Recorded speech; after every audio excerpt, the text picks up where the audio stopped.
Hello നമസ്കാരം, എല്ലാവർക്കും നമ്മുടെ ചാനലിലേക്ക് സ്വാഗതം. CMDയുടെ programme support assistant, constituency coordinator എന്നീ പോസ്റ്റിലേക്ക് അഡ്മിറ്റ് കാർഡ് ലഭിച്ചവരെല്ലാം തന്നെ നിങ്ങളുടെ പഠനം സ്റ്റാർട്ട് ചെയ്തിട്ടുണ്ടാവും. കുറച്ച് കാൻഡിഡേറ്റ്സ് ഇതുമായി ബന്ധപ്പെട്ട് ക്ലാസ്സുകൾ ചോദിച്ചിട്ടുണ്ടായിരുന്നു. സോ ഇന്നത്തെ വീഡിയോയിലൂടെ ഒരു ഡെമോ ക്ലാസ് ആണ് തരുന്നത്. മോസ്റ്റ് പ്രോബബ്ലി ചോദിക്കാൻ സാധ്യതയുള്ള ഇമ്പോർട്ടൻ്റ് ആയിട്ടുള്ള കുറച്ച് ക്വസ്റ്റ്യൻസ് ആണ് ഇതിൽ ഉൾപ്പെടുത്തിയിട്ടുള്ളത്.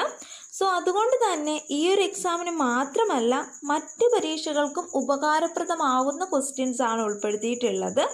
സമയം കളയണ്ട, നമുക്ക് ക്ലാസ്സിലേക്ക് കടക്കാം. ഒന്നാമത്തെ ചോദ്യം, സമ്പൂർണ്ണ ഭരണഘടനാ സാക്ഷരത നേടുന്ന ഇന്ത്യയിലെ ആദ്യത്തെ ജില്ല ഏത്? സമ്പൂർണ്ണ ഭരണഘടനാ സാക്ഷരത നേടുന്ന ഇന്ത്യയിലെ ആദ്യത്തെ ജില്ല ഏത്? ആൻസർ കൊല്ലം ജില്ലയാണ്.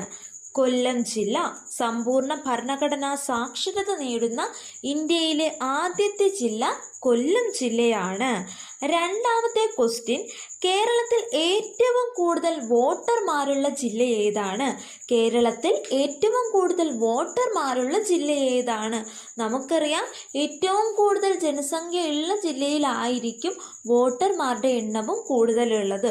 സോ സംശയം ഒന്നും വേണ്ട, ആൻസർ മലപ്പുറം ജില്ലയാണ്. ഏറ്റവും കൂടുതൽ ജനസംഖ്യയുള്ള ജില്ല മലപ്പുറമാണ്.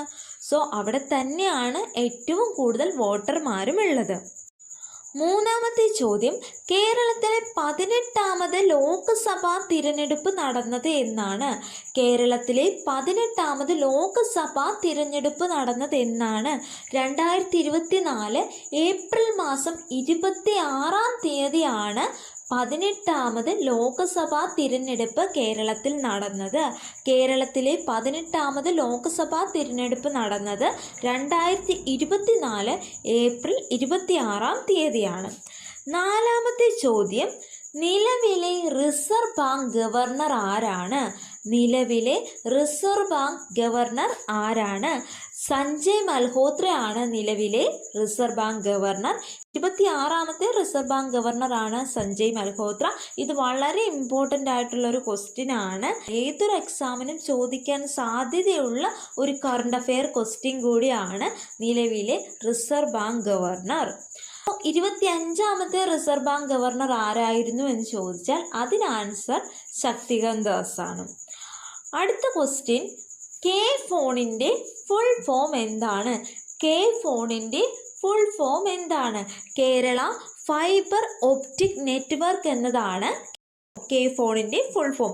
Kerala fibre optic network. ഈ പദ്ധതി ഒഫീഷ്യലി ലോഞ്ച് ചെയ്തത് 2023 ജൂൺ 5-ാം തീയതിയാണ്. ഇതിൻ്റെ tag line Kerala's on internet എന്നാണ്. കേരളാസ് ഓൺ ഇൻ്റർനെറ്റ് എന്നാണ്.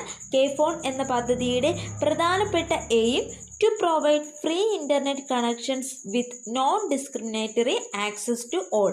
എല്ലാവരിലേക്കും ഇൻ്റർനെറ്റ് കണക്ഷൻസ് എത്തിക്കുക എന്ന ലക്ഷ്യത്തോടു കൂടി കേരള ഗവൺമെൻറ് കൊണ്ടുവന്ന ഒരു പദ്ധതിയാണ് കെ ഫോൺ. കെ ഫോണിൻ്റെ full form Kerala fibre optic network. So ഇന്നത്തെ ക്ലാസ്സിൽ വെറും 5 ക്വസ്റ്റ്യൻസ് മാത്രമേ തിരഞ്ഞെടുത്തിട്ടുള്ളൂ.